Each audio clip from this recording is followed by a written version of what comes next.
So there have been a lot of developments with the CRX, so bear with me. Hopefully I can remember them all since the last video. The battery box has now been painted, as you can see down in the corner here. A big mechanical extra that's been added is the K-tuned AC and alternator reposition kit. You can see down there, there's our alternator. You can put them up here. You have to notch around the headlight area, but it is fittable, but also a real bugger to change. So what's the point? You might as well do that, mount it low. It's going to be a car that's going to need things changing. It's a track car, so yeah, it makes more sense to do it that way. The eagle-eyed amongst you probably spotted the topos, so we've gone with essentially a aftermarket style top feed. Because of the Triumph Spitfire aluminium radiator, basically this cap here will be a solid cap, or we'll delete it completely, and this will be our bleed off point.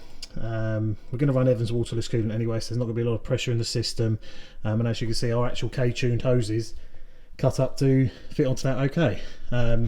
Intake will go over the top of it as well, so you won't see kind of this part of it. I'll show you the intake idea another time. The aero catches are complete and functional, so they are done. Just need the bolts trimming. Fuel system, so let's have a look down here. This is where it comes in. The CRX has the fuel and brake lines in the car, so everything's above ground, so we've kind of replicated that. I'll show you inside in a sec.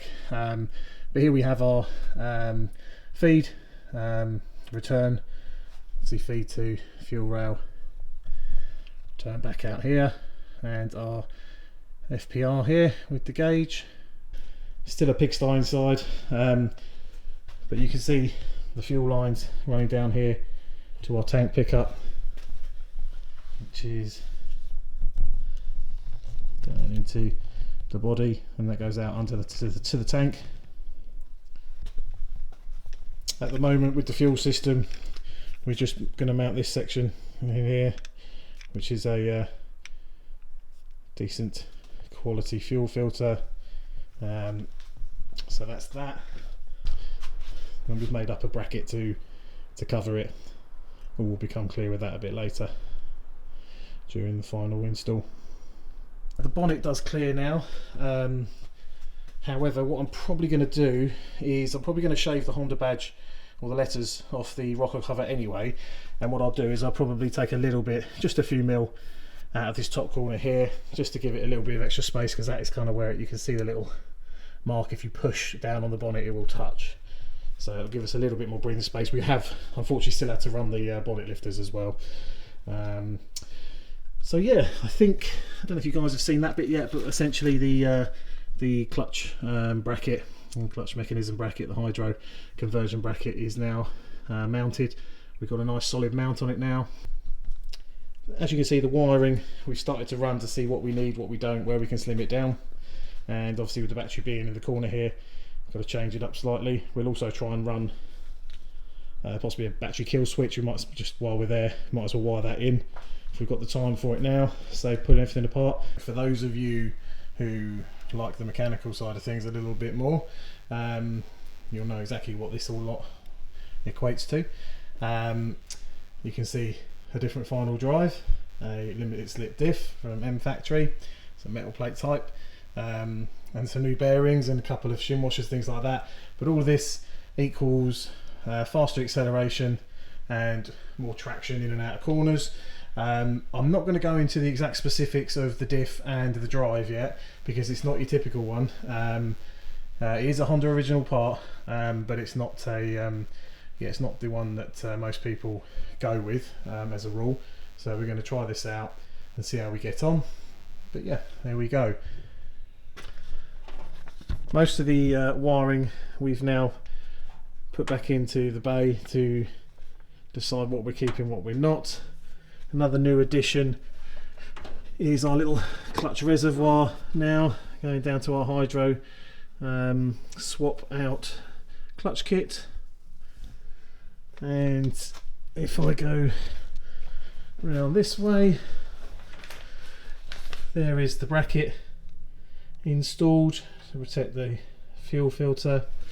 And you can see on this side here where Tommy's been busy sorting the floor out, because as he put it, in an accident he wasn't sure whether the floor would just pull straight out with the seat with me sat in it. That lovely thick, I'm being sarcastic here, Japanese steel.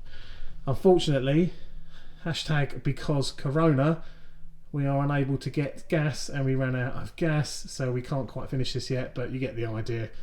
And a custom mounting to the floor.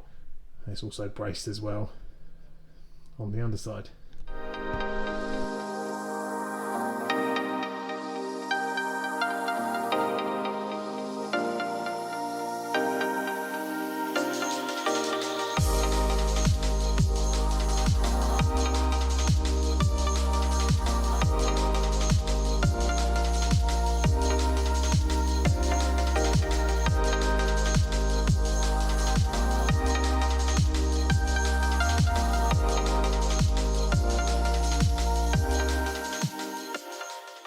We hope you enjoyed that, guys. Please leave us a comment below. We do really appreciate everybody's feedback. It will help us decide what gets put on the channel and what doesn't, ultimately what people want to see more of. Please also leave us a like. I like it a lot. Share with your friends. Please be my friend. And subscribe to our channel. Don't forget, if you want to know about any future uploads, you can hit the bell button to be notified. Thanks for watching.